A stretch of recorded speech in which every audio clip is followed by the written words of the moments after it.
Hello everyone and welcome to our Q&A Tuesday. This is a special day of the week where I answer questions from our Fuel Compete Repeat community.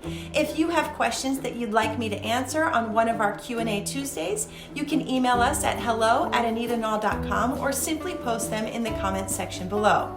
Also be sure to click on subscribe so you can be alerted to our next video posts.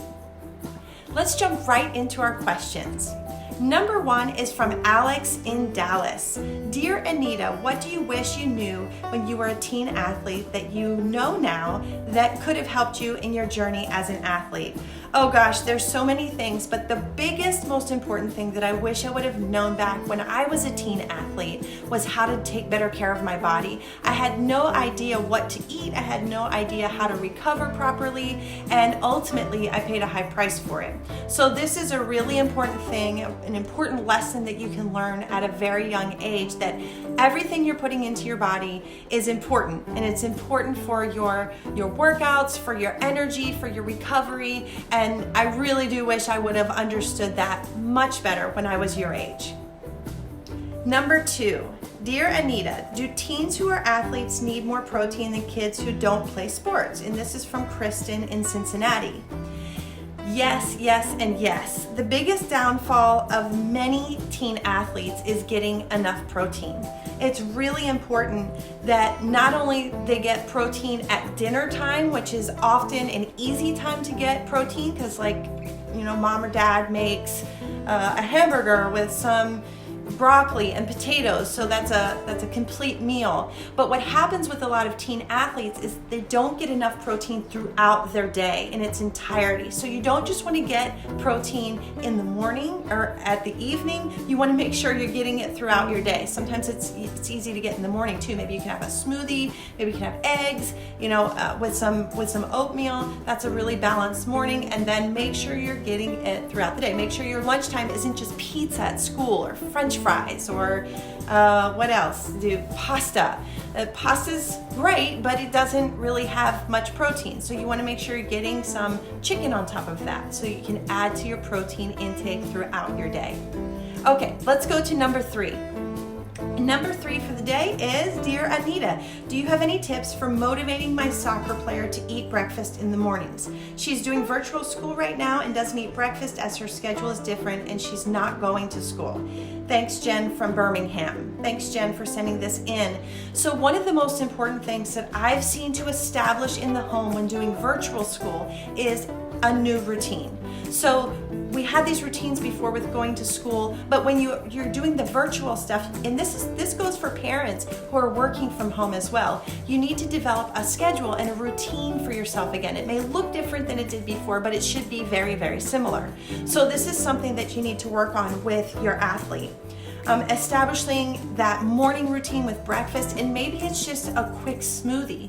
That's really easy to do. It's simple to throw together, and it's something that your athlete can actually do themselves. You don't have to be there for, as long as you have all the ingredients ready for them. So it's a really easy way to get something in their mornings, is a quick smoothie, but just make sure it has all the parts.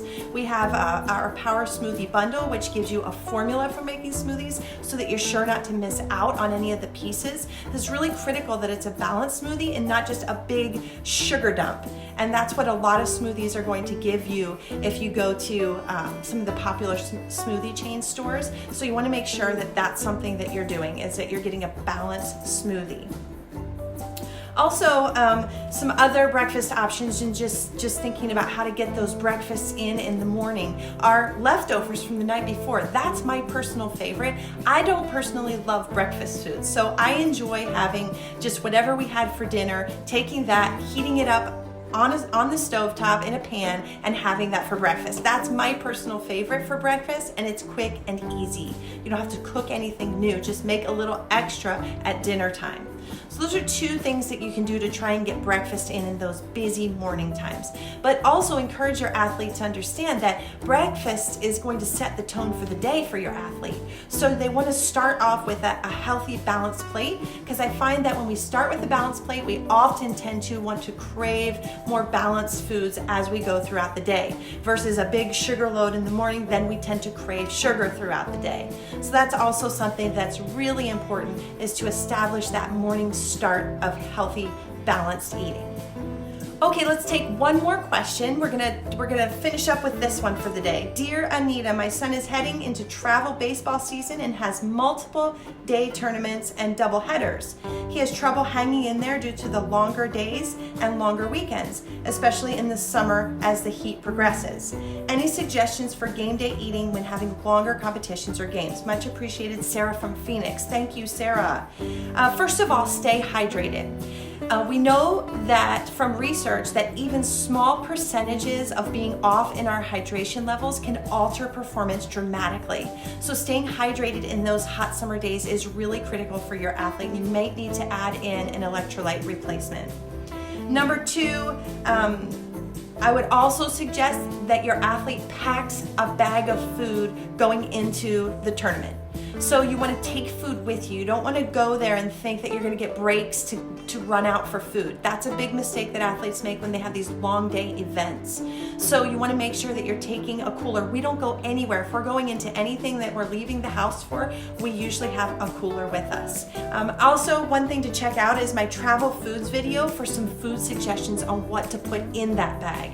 So I did a full video for that you can check out. Remember, that's called Travel Foods for Athletes, and that will give you specific examples of foods that you can take with you on these long days. Fruit is good, but it's not the only thing. You want to make sure that your athlete's getting in some protein and some carbohydrate in that travel bag. These are just a few things that you can do to help your athlete prepare better and perform better on those long tournament days. All right, thank you everyone for sending in your questions. Keep the questions coming. I love doing the Q&A sessions. It's really fun for me, so we love seeing your questions roll in. Again, you can send them to hello@anitanall.com, or you can simply put them in the comment section below. Remember to give us a thumbs up if you like this video, and I look forward to seeing you in the next one.